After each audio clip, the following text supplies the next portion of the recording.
Notice that Chris had 3 bottles of water. 1. We like equality here, we even things out. Right, how are we doing? Hang on a minute, he's got a text. Chris is texting me. He's lodging a complaint about being a second favourite son, I think.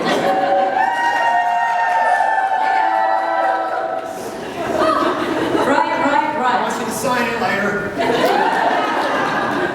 Yeah, how are you doing? Well, on behalf of us, I guess, I think we're pretty good. Yeah, I think we're great. It's great, it's fun. I don't do, many of these things, and it's been a blast so far. Great. And, I just want to acknowledge the people who put this thing together.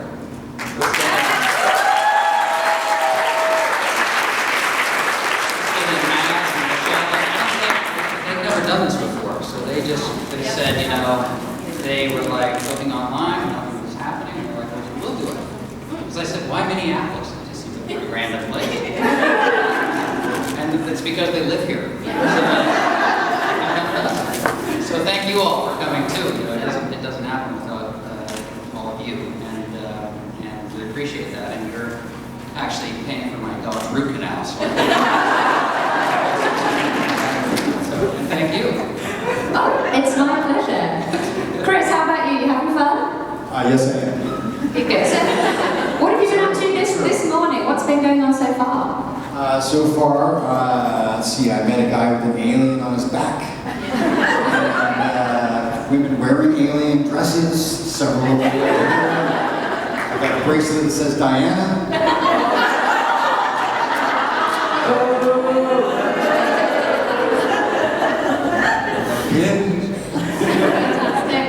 Good. Right, so who have you been catching up with then? Have you been meeting some of the other cast members for the first time? We were in the hotel bar last night. Surprise. Doing some research, and It was his birthday yesterday. That's correct.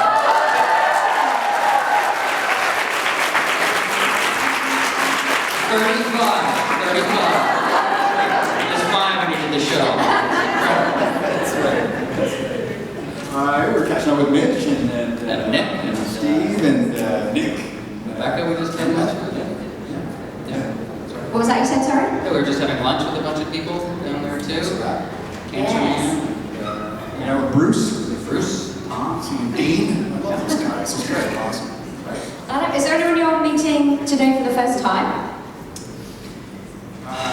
William Davis, I don't know, his face seems familiar, but fantastic. Well, no, we're so glad you're here, all of you. So thank you so much for and coming. you flew in from the UK. I did. I know. I was like, well, I might have a better offer, but we'll see what I'm up to. I thought about it too, and no, I didn't. Right, so but I have been watching a lot of your episodes in the run-up to this, just making sure I'm doing my research. So, and actually, I forgot how many episodes Pendrell was in, actually. So yeah, you had a nice little run. Not enough. I know. Yeah, but I was listening to an interview that you'd done over the last few years, Brendan, about, I liked how you said you thought that Pendrell was Scully's equivalent of the lone gunman, that she could kind of come to you with all her sciencey, nitty-gritty questions. Yeah. So that was sweet. And also, of course, with Pendrell's unrequited crush on Scully, you are probably the most relatable character.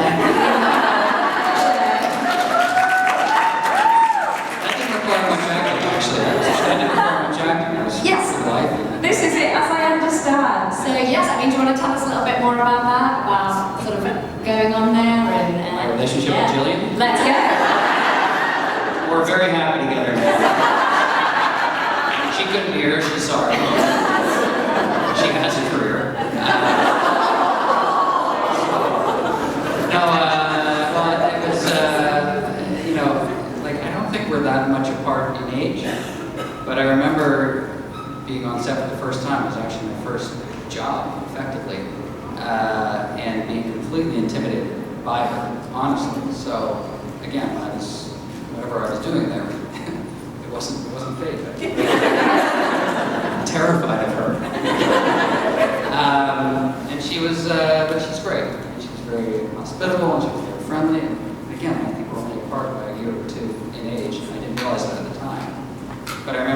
sitting beside her, and we're just waiting in between shots. I couldn't think of anything to say, and I just wanted to say everything to her. But she would, and then they started to get nominated for awards and so on, and I would always give her and David, the other guy,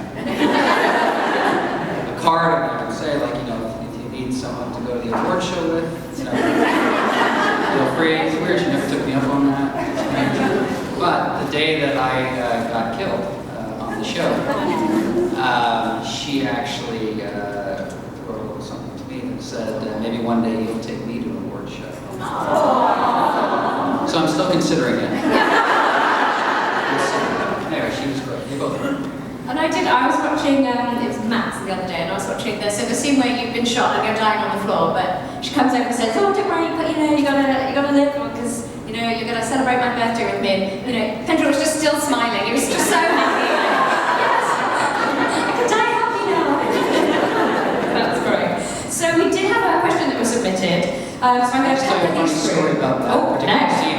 Don't let me interrupt. So that scene was shot, wrapped, and David later told me, actually, he remembers that day because it was the first time he went out on a date with Teo Leone, who was that night. So, we know how that worked out. No recording. But that shot, so the shot was done, it's fine, great, see, and then I got a call a couple weeks later, we need to do an insert shot of the bullet. And the wound. And I said, okay, great, I'm happy they can come back. And I'm thinking, couldn't they just use somebody else's chest or whatever? Because she opens up my shirt. And it turns out I got quite a bit of stuff. Yeah. They actually tried to match my chest hair. On a background performer, they literally pasted hair that didn't look real. It's not a color that appears in nature. More from you later. Anyway, so they bring me back and literally just shoot my chest hair. Irreplaceable. That's right. So yes, we've had some questions submitted, and I'm going to kind of pepper them throughout. So one that came in was, if Mulder had been in the picture, would Pendrell have a shot? With Scully. Not with that chest hair.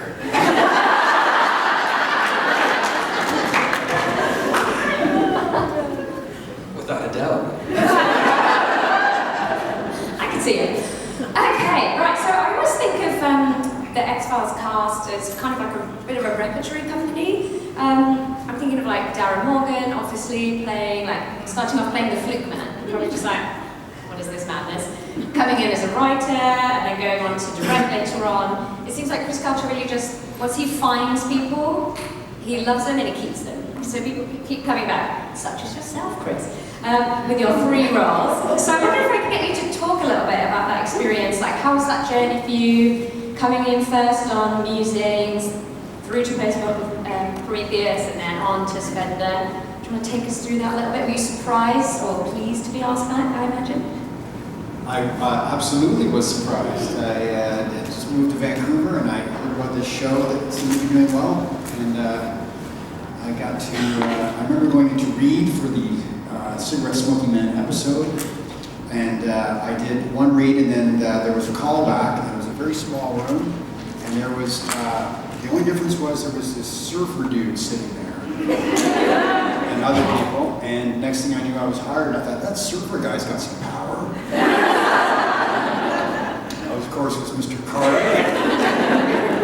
And then after that episode, which I loved doing, loved doing it, he called me in to read for the postmodern Prometheus, and I had no idea what it was. He gave me a speech, and he said, "Think Elephant Man, think dignity." All right, and then I got to do that, which was a blast. Absolutely great. And then he brought me in for whatever reason to play the whipping boy. I had these girls come up to me in one of these things and they said, "We used to watch the show all together, and when you got shot, we cheered." Thank you.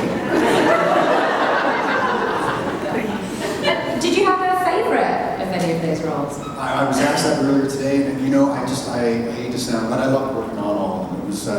It was great to be the two-headed monster. It was great to be slapped by Dad. It was great to be him, through the Kennedy assassination and all of that. Blast.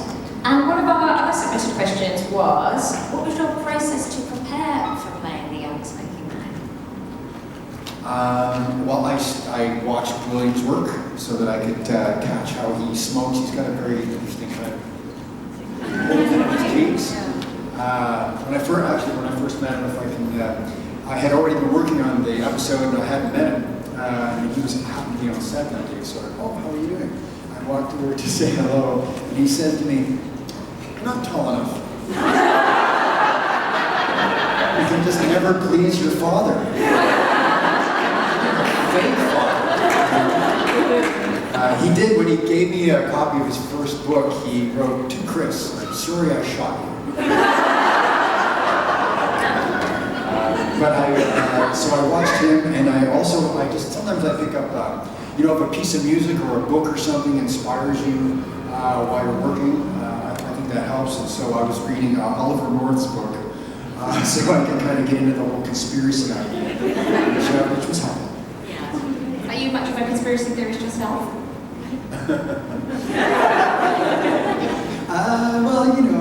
Within some reason. Yeah. When Cancer Man gave me a copy of his book, and to me he wrote, "I wish I had shot you." Oh. And it is funny, both of your characters ended up being shot then, didn't they? So, Jeffrey survived, as we later found out. But the thing is, Cigarette Smoking Man did survive a lot worse than being shot. So, the X-Files is that kind of universe. So we could imagine a universe in which Pendrell did not die. We don't know where Scully got her information. Do we always just trust Scully because she says someone's dead? My bank account would argue with that. But I'm wondering, so I understand there were different endings though that they were playing with. Yeah, I just heard this. I don't know if this was official or not, but yeah, there was apparently one where he was going to be in the hospital and recovering. Clearly that didn't happen. There was one where there was supposed to be a really grandiose funeral scene for him, the 12 gate Arlington. That's right. That's what I heard, but okay. But okay, so let's imagine though it was not the end of it. What do you think he'd be doing now? This.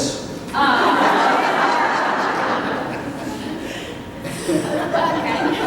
So I was thinking about the X-Files. I've been watching a lot of. Is Lauren and Carly here? They might not be here, but there's the ladies that did their X-Files retrospective, and you both did interviews, didn't you, with them, where they were looking back. But it was 25 years of the X-Files, and it's 26, 27, now 30 years, and they've been doing interviews.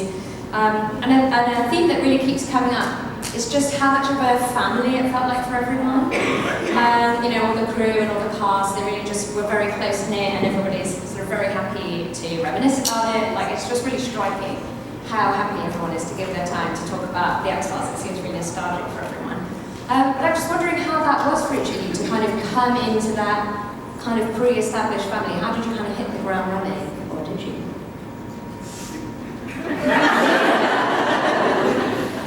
We're more polite than most families. Well, I think it was a very welcoming set.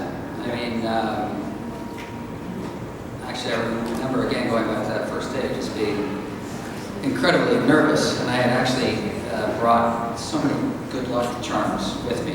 My pockets were stuffed with things. But there were two women there who were assigned to just be with me. And I'm not quite sure what their role was. Right?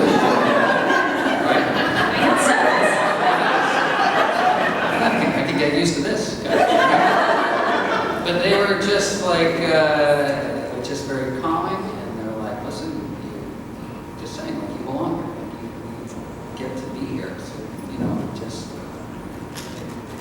accept that. Exactly, belong." And again, the crew couldn't have been more supportive and great, and Jillian was right there, and cameras, so whoever they were, let's just pretend they were also right there. Somebody will know. Yeah, so it was just a very, but I think you can see it by like people that are here. This is a family of people too that have met. I've met like 2 or 3 groups of people that met through the show online, haven't met until like Wednesday of this week, right? And it's, there we go. There's the Wednesday section, that's right. It's not heaps. They'll be doing signings on.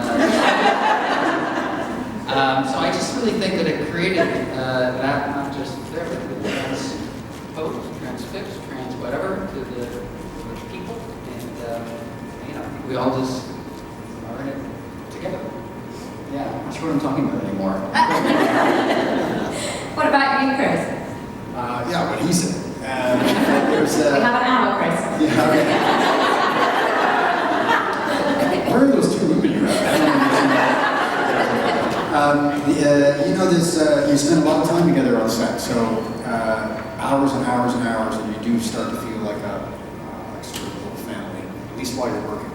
But we, aside from, say, Brandon and I and a couple other Vancouver actors and Toronto actors, don't usually hang out with the other actors much because you spend so much time together.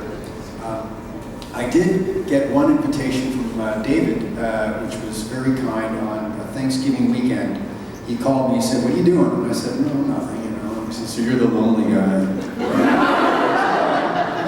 You know, I guess all my friends are in Canada. And he's like, "Well, come to our house for Thanksgiving." So which was super kind. He was very nice to me. And so I drove up to Malibu, and at the time, Taya, she was pregnant.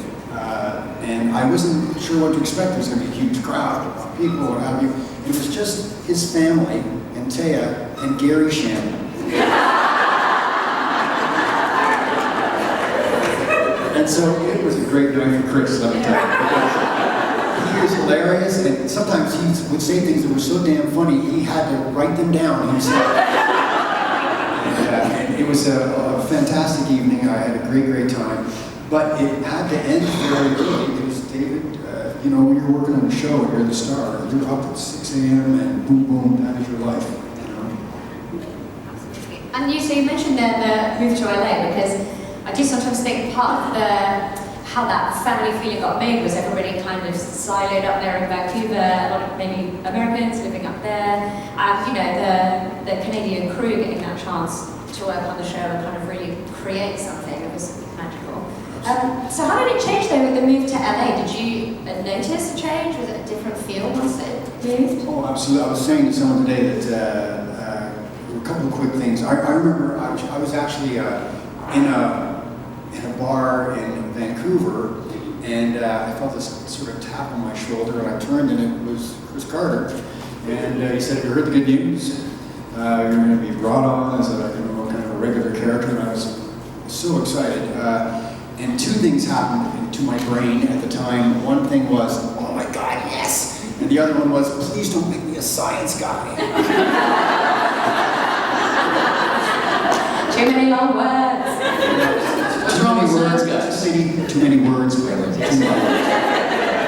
Too many words. You're up all night learning that science jargon stuff. Jillian had the hardest dialogue on television. And she handled it like a pro. Oh my God, just, unreal.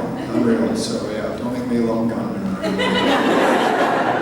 was very happy, and then down to LA, which I went to with a job, which is a miracle for any Canadian actor. When you open the first script that's in LA, I can't remember the title, but The beginning? The beginning. There we go, beginning. That would make sense. But you open it up and it says, "Fade in." We're looking into sunlight, bright sunlight. We haven't seen in a long time.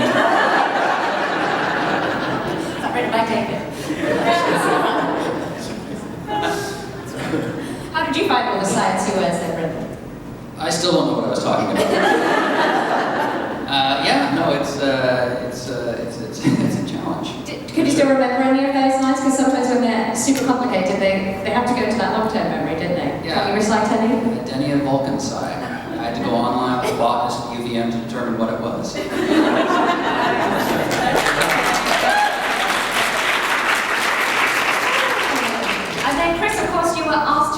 again in the revival. So was that nice to be back again? So sorry, Brendan. Sorry. Not to rub it in. Chris, was that bad? You'll be back. Yes, it was very happy. I was very happy to get back from that, and also less scarring. Yeah. That was nice. You could actually see me. Spender must really moisturise. Still does. Actually, yes, both of you still looking very young. You're doing very well, I think, right? These two?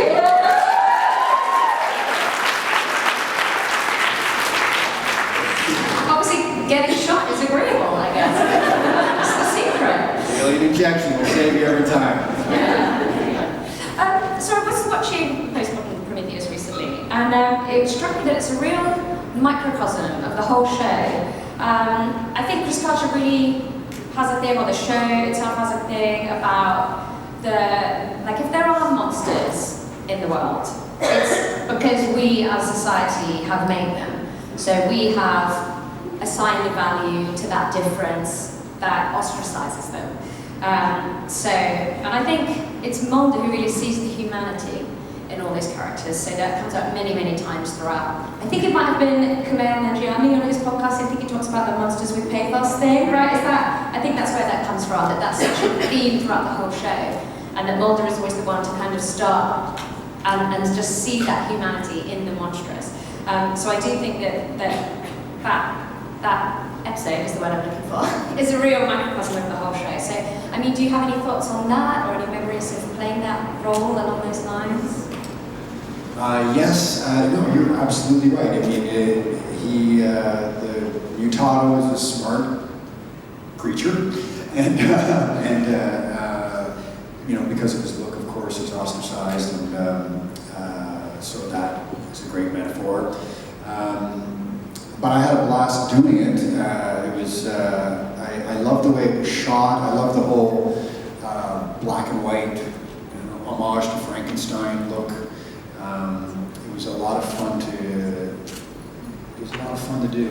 It was also a bit of an endurance test. I mean, it was 6 hours of makeup and the prosthetics, but it was a lot of fun. I'll tell you quickly if you know. No need to be quick. We're okay. We have plenty of time. Indulge yourself. When I went to the studio where they do the prosthetics, they had to put a body cast on me, and this fellow takes me in, and I'm looking around this little office, and there were a couple of creatures around. I thought that was kind of cool, and he said, "Okay, well let's take you to the back where it really happens." And I kid you not, he goes over to a bookshelf, and he pulls a book, and the door slides open. Right out of the movies, and we walk into the real workshop. There were creatures and body parts and aliens hanging all over. It was unbelievable, unreal. And then they just covered me in plaster and left me there. For 6 hours, I guess. Yeah, that was just for a little while, but yes, you can feel it hardening. You think they're out there, right? They're going to chip me out of this thing anytime. Well, that's the thing. I don't know if you've ever had a head cast done. They tell you to stay calm. It's fine in the beginning. It feels like a facial, which is nice. And then they start to, your eyes get covered, and that's okay. The rest of you gets covered, and then your mouth gets covered, and then all that, at least when we were talking about this yesterday, I just had 2 straws coming out my nose, shoved up there with straws, and then it hardens, and you have to stay like that for 10 to 15 minutes, and you're supposed to stay calm. And if you give them a sign, if you raise your arm or something, they will rip it off because you're panicking. But it's a challenge, and I remember thinking when I was getting it done on that show, but I started thinking about people being buried under the World Trade Center and what that must have been like, and I was not calm. It's not a good thing to think about, but it's not, you probably had something. You were talking about they just making your teeth, right? Or were they chipping away your teeth or something? No, that was the Come to the bar later. You're welcome to talk about other things. So, got a couple of kind of specific questions now, and I'm going to go a bit more general. living on the ship, we're getting to wear the period uniforms and speaking German. How was that? Speaking German. Yeah. There's people here from Germany. Three of them. Yes. Yeah. Oh yeah, that's amazing. Really common. Well, I don't know how you. Shall we dare we ask how Chris's German was? We had a fellow who worked with us on the German, and I think I met him for coffee, and then he left my lines on my answering machine, so I could just listen to him all day. Now William had a speech. Dad had a speech where his German. I wasn't sure when he was done sometimes, and I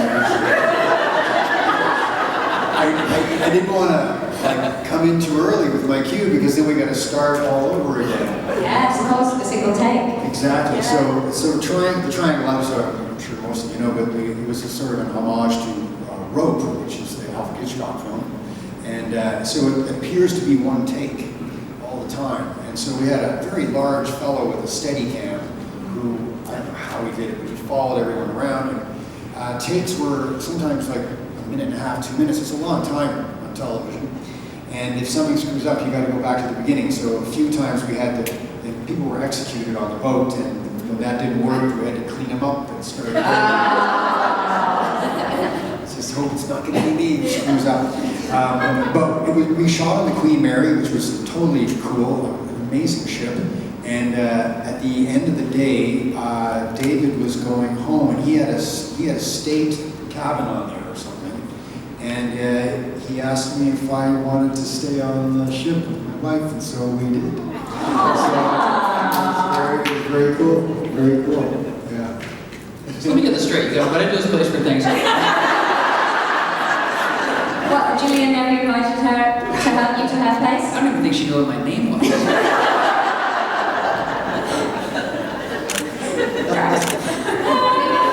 Right, okay, here's another one for you. So, Jeffrey Spender, weasel or no? You know, other actors in this room, anyone done any acting ever? Well, all right. So, there's a tendency. Sometimes you want to be somewhat likable, you know, in your character somehow. And I had to put my little ego in check because that was not my part. And so, yeah, a bit Weasley at the beginning for sure. But you know, I was concerned about my mother. And then, you know, had the conversion to the other side eventually. So, but yeah, I get the weasel thing. Conversion weasel. But, Converted weasel.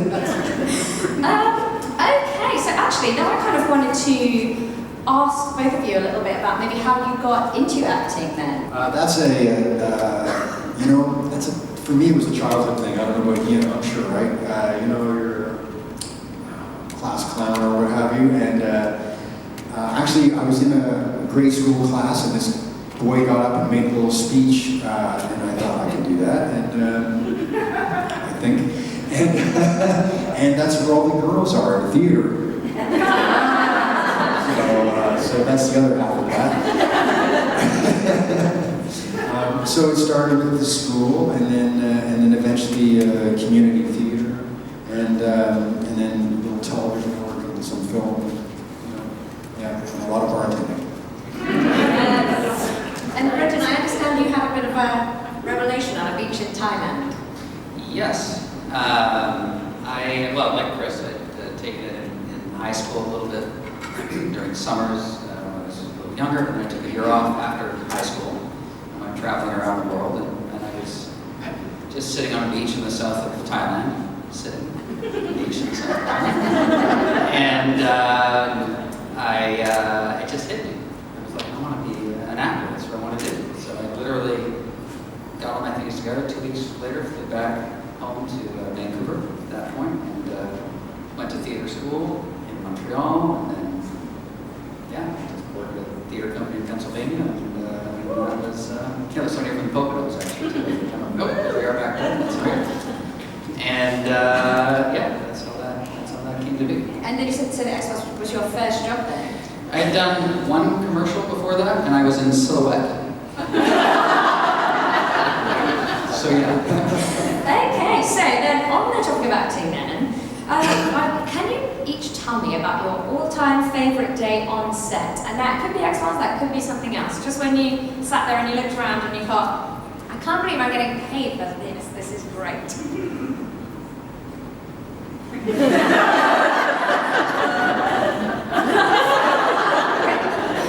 I sense a story coming on. It could be your second favourite if needs be.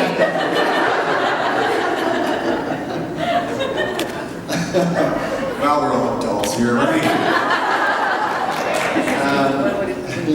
I've had a lot of wonderful days on set. Certainly a number of them with X-Files. Absolutely great days.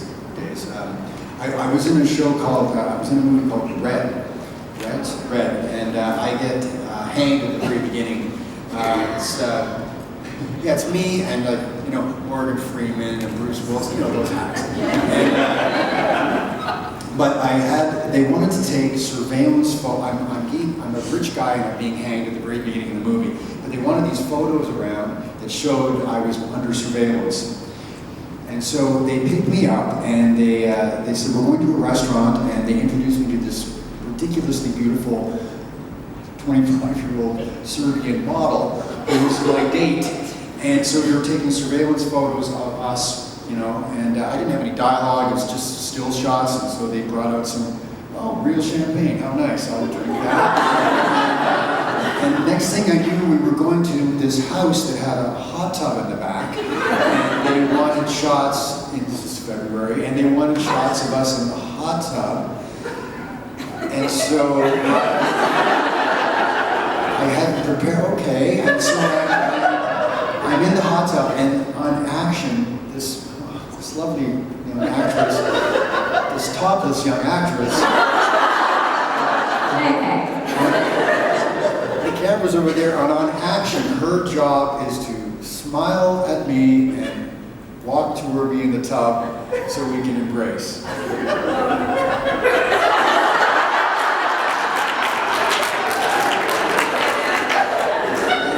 So you were right that theatre is where the girls are. After every take, I said, thank you. So let me get this straight. I've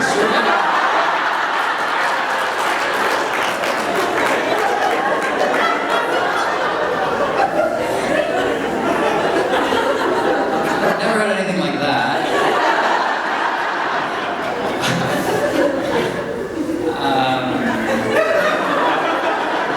I think somebody looked at me once. That was good.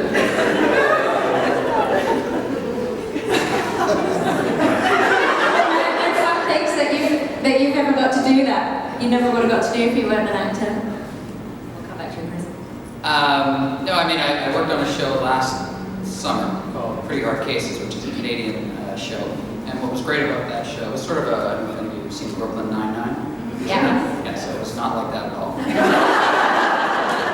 And it was a pop show, but they let us improvise on that show. So there was a script, but it was more of an idea. At least that's how it was occurring to me anyway.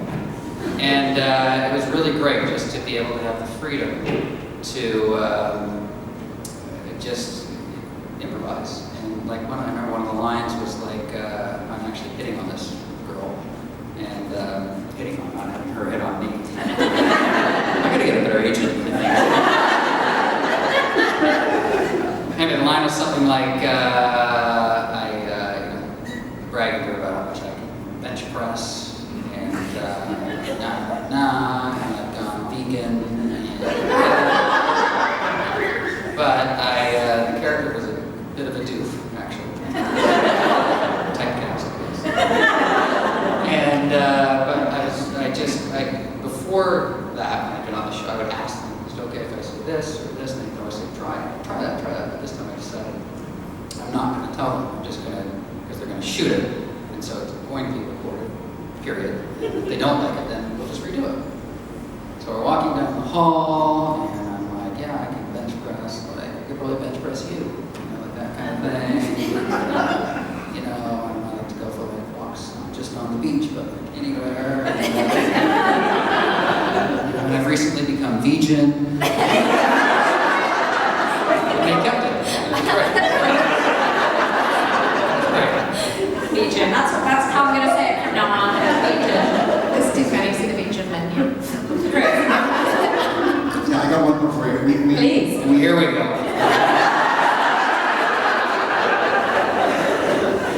We ended up shooting, we usually shot at Fox Lot, but we were shooting at Universal for a night. And so in between setups in the evening, I went for a little walk. I love looking at sound stages, and it's really fun, you know.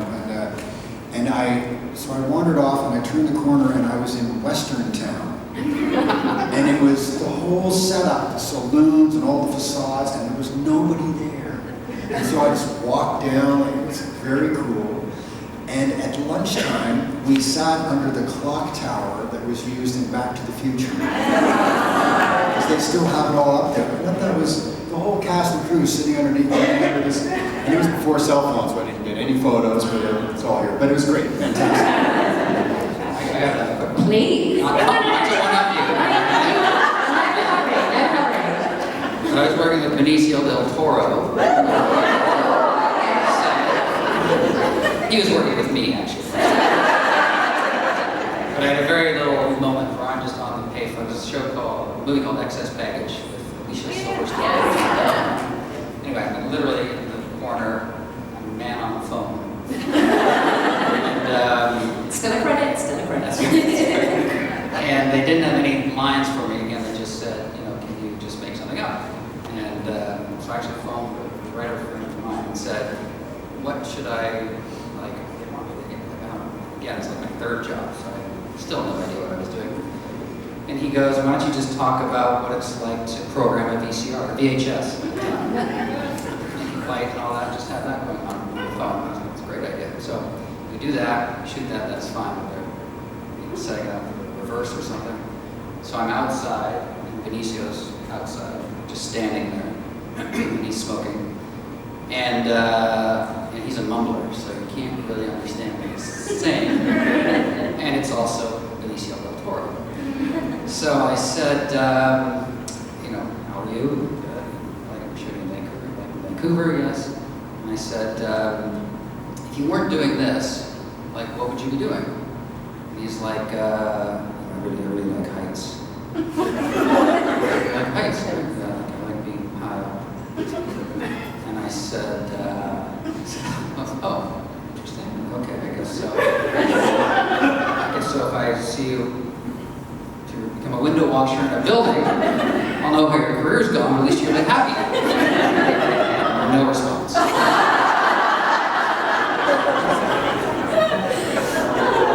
Still a good story. Well, so then my next question was, so you mentioned earlier Chris Barrett, so being on set, it's usually a lot of waiting around, or it's shooting like a summer scene in February or something.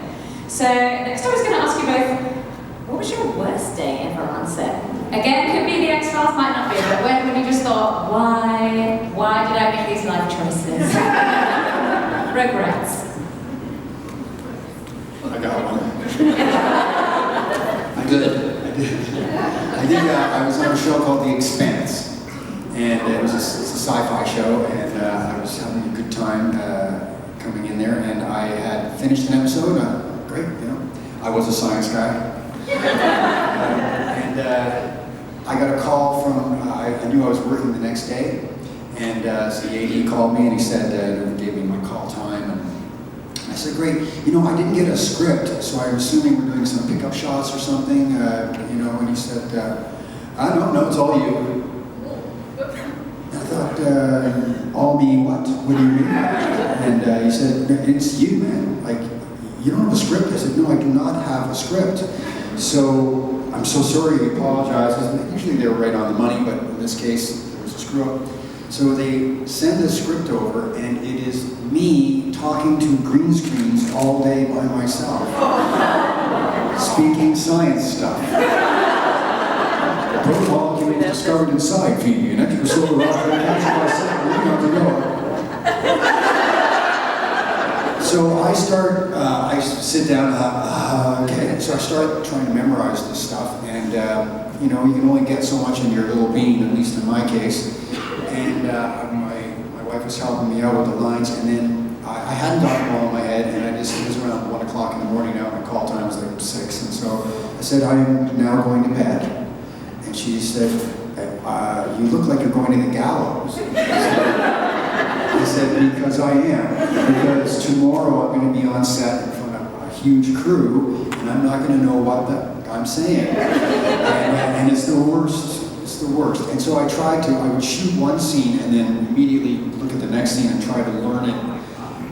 Yes, so to cut a long story short, I did get through the day after a lot of extra takes, which I don't like to do because I don't like to waste everybody's time.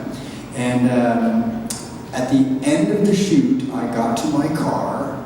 It was now like 12:30 at night, and I'd been at it all day, and I cried. I cried, a grown man weeping in his car. So, yes, and then you watch the show and you can't tell. They just edited it all together, and thank you for that. So yeah, there you go. We're so sorry to hear you had a hellish day.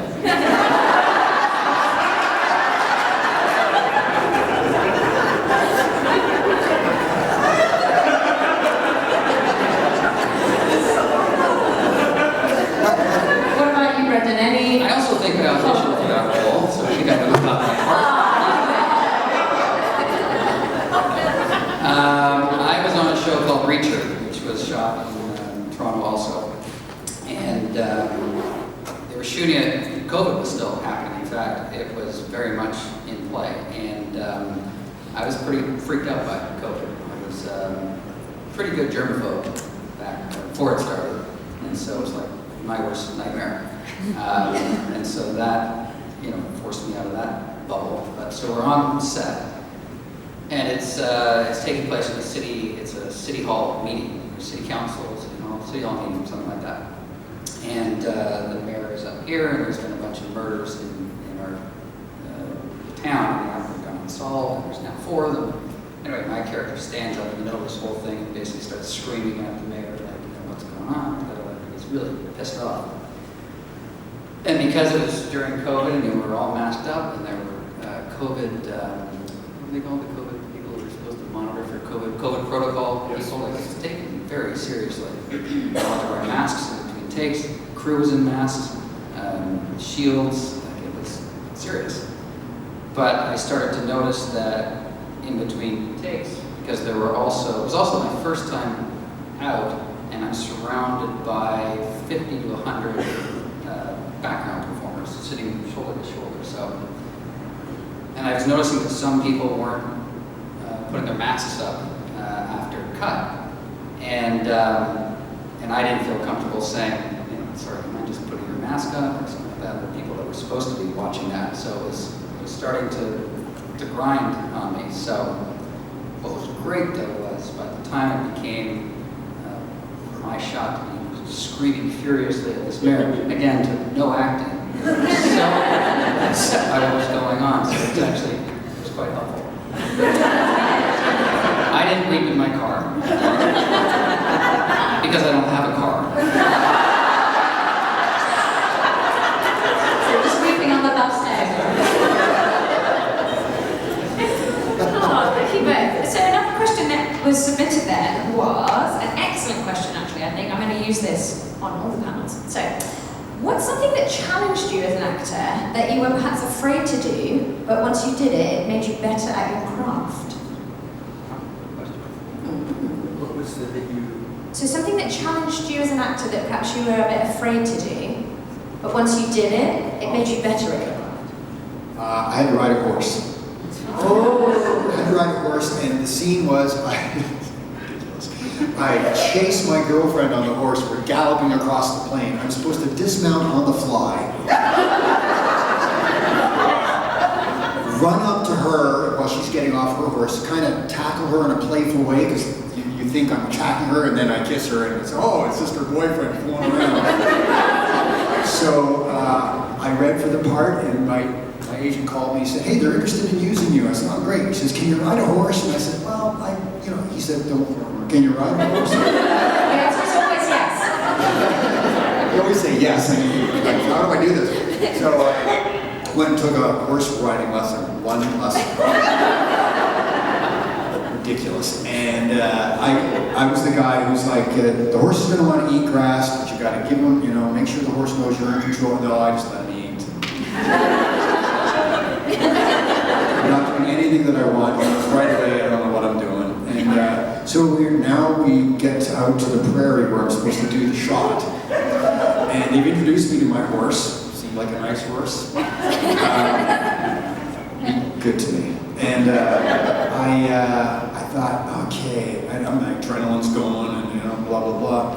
And I literally, this is my favorite actor trick. I said to myself, no, you're not a scared little actor. You are a fucking cowboy.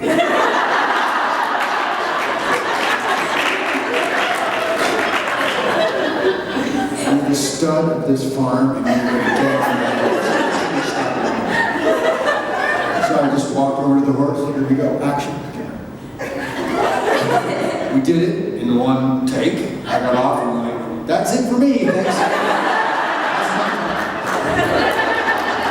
And there goes the fucking cowboy.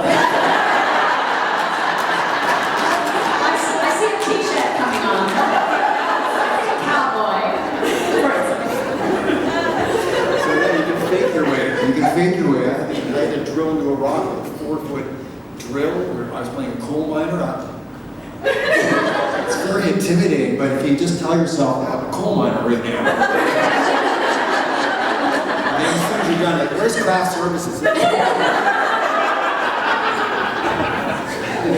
What about you, Brendan? Any situations like I that? was just trying to think of something, and I'm sure there is something, so I may have to come back No, to it. that's fine. But I do remember. Just nothing challenges you, that's it. You know why? Because I'm a fucking cowboy.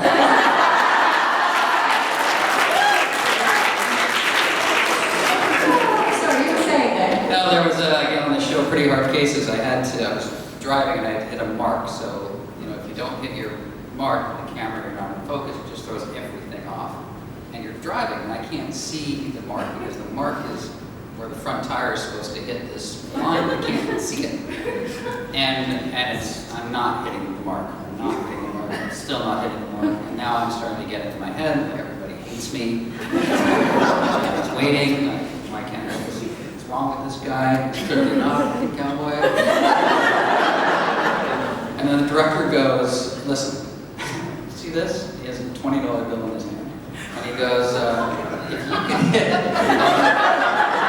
on this tape, you can keep the $20. That makes me worry about how much they were paying you. You should be my agent. So like I said, I may not have been a cowboy, but I became a banker very, very quickly. Nailed that one. Okay. So, I mean, we're here to celebrate the X-Files, but specifically this is Phile Fest, PHI. And the X-Files fandom has a really long and rich history, so starting off with the message boards at the beginning, the cons have been going for years and years around the world. Even now, there's a very active Twitter and Facebook community, still very willing to discuss the nitty-gritty of the X-Files 30 years on. Lots of podcasts as well. I mean, we are still very into it. So I just wondered, can you understand that? I mean, the real question is, are you now, or have you ever been, a member of any fandom yourself? I think that was a submitted question, actually. Well, I totally get the fan thing because if it's coming to something like this, it's like a weekend away. I like the weekend away. You guys like the weekend away, and if you associate a show with a certain period of your life, of course, that's always fun. And if you can, I know David and Julie aren't doing these things or anything, but we are, and if you can kind of touch part of the show, I think that's kind of cool. It's a little touchstone, right? So I totally get the fan. If I wasn't an actor, would I attend one of these? That's another. I don't know. depending on the show, I suppose. Yeah. Oh, thanks for asking, Chris.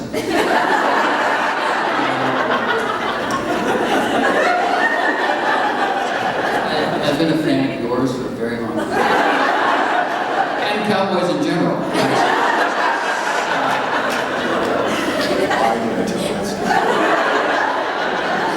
And also your kind of interaction with your fans, like, I mean, maybe for other things, but specifically X-Files, because you live in Toronto, right? And you're actually friends. So I just have this image of you guys like going out for dinner somewhere and someone like just losing their mind over seeing you guys together. Does that happen? No. Obviously, we've been to Toronto then. So we need to go and stalk you. Oh, so, right then, our final 2 questions then. So, I want to know, so we're here, we're celebrating 30 years of Fandom, 30 years of the show.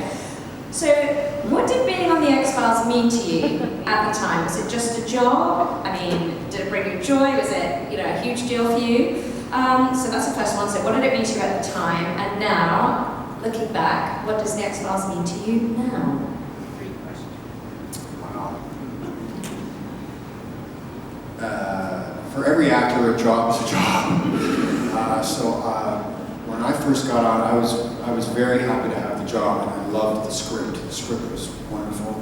This was a Measles and Cigarette Smoking Man episode, so it was the first thing I worked on X-Files, and I knew the show was a big deal, and it was getting bigger and bigger. And I'll give you an example. Okay, in Canada there are 33 million people, something along those lines. All right. So when I saw the Nielsen numbers for the episode that we had shot when it came out, and there were like 15, 16 million people had seen that one episode, that one era, which is half. That's it? My first one. I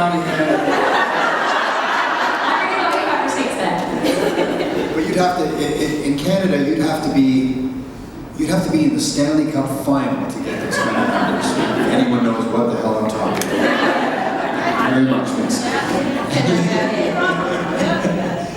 So the numbers were crazy, and I thought that was, I remember staying in an airport just waiting for my bag to come down. This couple came over to me, and the guy says, "Hey, we saw you get on the plane. We thought maybe we should get on this one."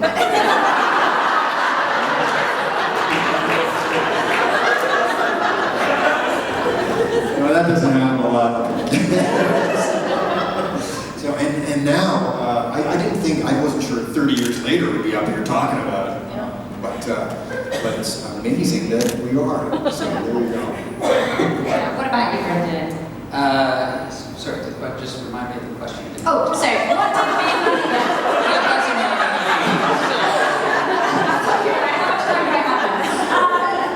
So the question is, so what did being on the X-Files mean to you in the beginning? What did it mean to you then? And what does it mean to you now? Right. Well,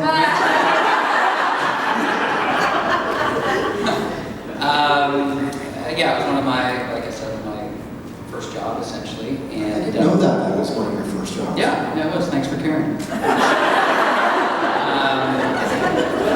Yeah, it was. Did I mention it was his birthday yesterday?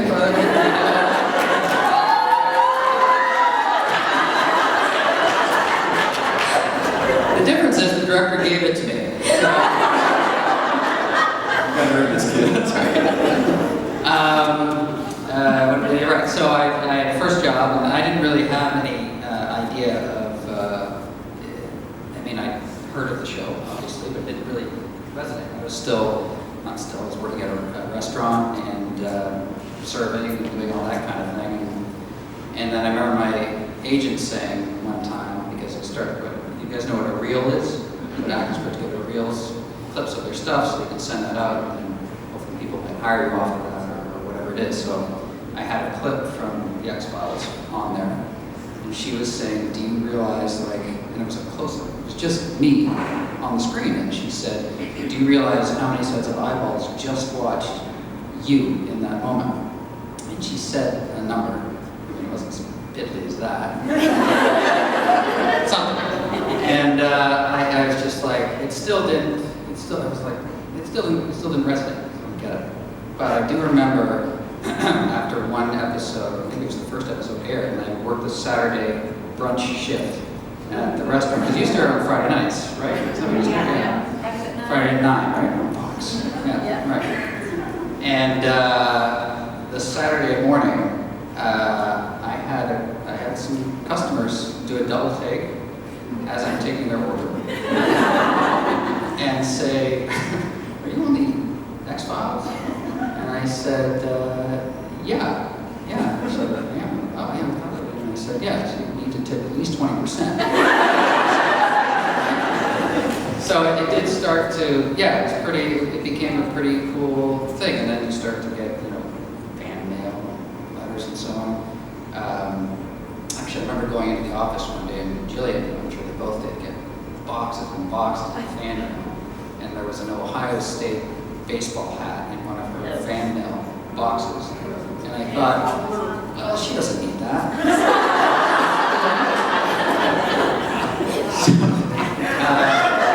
So in a free baseball hat. What about now? What does it mean to you now, looking back?